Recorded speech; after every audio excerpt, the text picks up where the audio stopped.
evening, welcome to the DBS Sports. I am Kenson Casimir. The Caribbean Boxing Championships got underway last night in Guyana. And it is good news for St. Lucia. We get a report from manager of Team St. Lucia, Joseph Reds Pereira. Lyndon Marcelin's performance last night was determined to be maybe the best technical fight of the night. He outboxed the Guyanese very easily. Emmanuel Sanko really never laid a hand on Marcelin, who was in and out, sticking to the body, using the left hand effectively, just starting with the jab, but maybe not effective enough with the jab. But we want to see him maybe using that jab a little more in the next fight. But a good, confident, good workout for Marcelin. It's important that, you know, when you're looking to get your timing, you're looking to get all your punches together, that you have 3 rounds under your belt. It was a small Guyanese crowd who was backing their man, but he never got into the action. Good, confident performance by Marcelin. You can expect maybe a higher level of competition in the next bout. Tonight, Lashley of Barbados, who was in St. Lucia last year, will be opposing Arthur Langelier. This should be a pretty good fight. We just checked the weight of Arthur, who's gone to do the weigh-in this morning, and he's okay within weight. Pretty confident, looking maybe to box another 3 rounds and get that under his belt. But an important win for him as he goes forward, hopefully tonight. Small crowd last night. The arrangements, no doubt, will see more people getting the publicity, more people attending. The crowds will grow, but we were very happy with Marcelin last night, and we hope to be just as happy with Arthur, who will be on tonight against Shaquin Lashley of Barbados. Well, Marcelin got off to winning ways once again. If you didn't know, the Caribbean champion of this weight category is St. Lucian, Lyndon the Russian Marcelin. Good stuff. Well, as we promised last evening, the Inter-Schools Road Race was held yesterday in Vieux-Fort. Emmanuel Bellas, who is a physical education teacher, spoke to how his students did at the 2018 version of this competition. We at the Vieux-Fort Comprehensive Secondary School would like to congratulate our students on the sterling performance yesterday at the Inter-Secondary Schools Road Race. Tariq Edward, Issa Francis, and Sidran Theodore were 1, 2, and 3 overall in the boys, with Zadie St. Louis and Malika Vijay taking in the 1st and 2nd overall females. We also would like to mention that Tariq Xavier, Issa Francis, and Sidran Theodore were also 1, 2, and 3 in last year's road race. We want to mention as well Cristiana Romani, who was 1st in the under 16 girls, having had 11 athletes at that meet, with 6 of them coming in 1st and 2nd, 4 1st places and 2 2nd places. That in itself is a remarkable achievement for the school. We want to note as well that even all the other 5 remaining athletes also came out with medals. So we want to wish these guys all the best and hope that they continue in the future. Well, as you heard, the Vieux-Fort, they did very well in this competition. We'll feature the entire results as soon as they become available.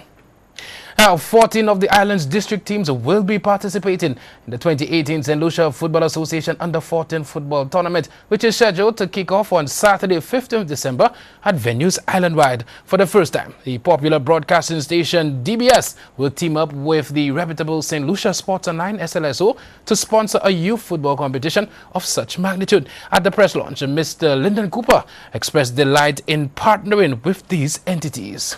I also want to indicate that at least for the first time, we have managed to attract much more than one sponsor for that age group. And for us, we are extremely happy that we could now attract DBS Television and St. Lucia Sports Online to be the sole sponsors of the Under-14 tournament. The advantage outside of the PR that those persons are going to get their value for their money. The reality is they actually put in their resources behind one of the most competent youth team that we have ever had in the last 6 or 7 years. The fact that that age group has made us proud in 2018, and we have no doubt that come 2019, once we assemble the team together, this team is going to be a team to reckon with in the region, so they're definitely going to get their value.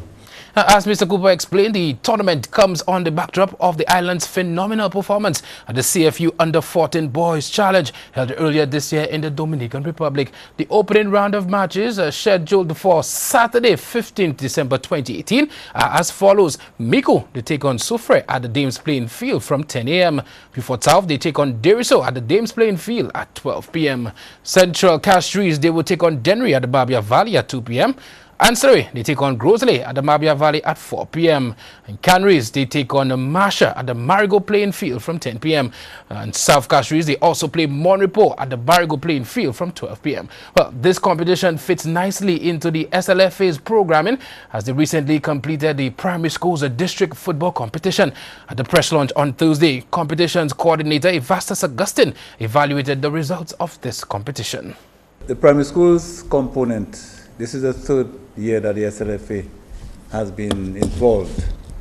And I just need to state clearly that it's a progression that said if small-sided games, 9-a-side, and we this year played 11-a-side. There are 79 primary schools were involved, but we had the districts playing. And the support we received were from National Lotteries, SLFA, the ministry. In that tournament or competition, District excuse me, District 5 and 2 were in the finals, and District 5 was the defending champions the year previous, and they again emerged champion, but there was great progress from District 2.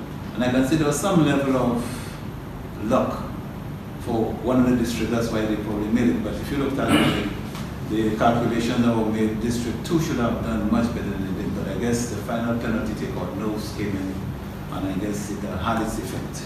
So as far as the primary school is concerned, we're looking forward next year to broadening that scope, and as the President said earlier, the other components and age groups will be taken into consideration to ensure that we have that wide base and mass football at the school level.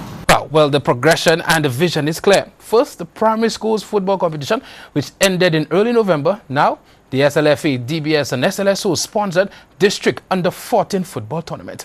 Certainly hope St. Lucia comes out in support of the youth.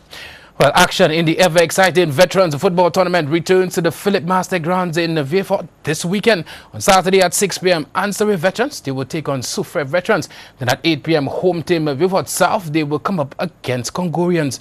On Sunday, 9 December at 3 p.m., Prophets and Kings, they will come up against Vieux-Fort North. While at 5 p.m., Mico Veterans, they clash against Grosley Veterans. The weekend's activities come to an end when the home team Central Vieux-Fort, they come up against Canaries Veterans at 7 p.m. Now, on the Saturday, 8th December, the Mabia Valley Football League will be hosting the 2018 finals of the Honorable Sean Edward Football Competition.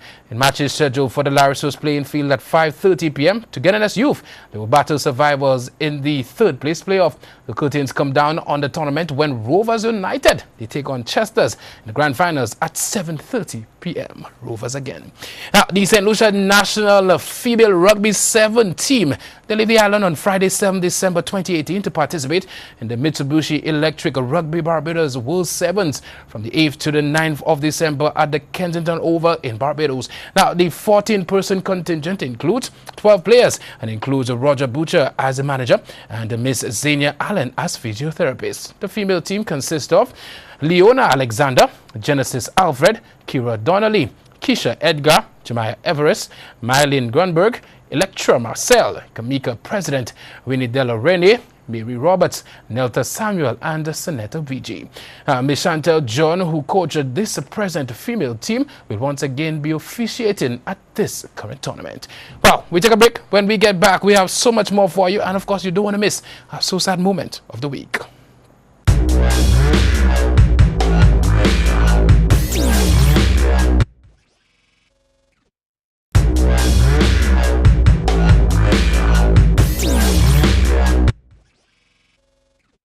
Welcome back. Windward Islands Lotteries, that's Winlot Inc., will once again be joining forces with the Windward Islands Cricket Board of Control, WICBC, and to throw in their corporate support behind the Winlock Inc. WICBC Under-15 Cricket Tournament to be hosted in St. Lucia.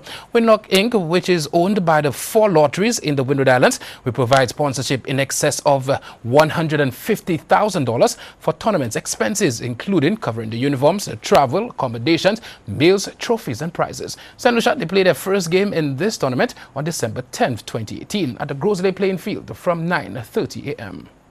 Now, the Rodney Heights Aquatic Center will be staging its second in a series of developmental swim meet on Sunday, 9 December 2018 at its swimming pool. The center continues to provide these type of events to allow the novice swimmers to experience the opportunity to actually participate and compete in a swim meet. This meet is scheduled to commence at 1 p.m. with the warm-up session scheduled for 12 noon. Now, District 2 staged a very successful table tennis competition at the St. Lucia Table Tennis Center on Thursday, 6 December 2018. Terrian Esperance, a student of the SDA Primary School, captured her second district title when she dominated all of her opponents in the girls category. Placing second was Byra Antoine of the Camille Henry Memorial School.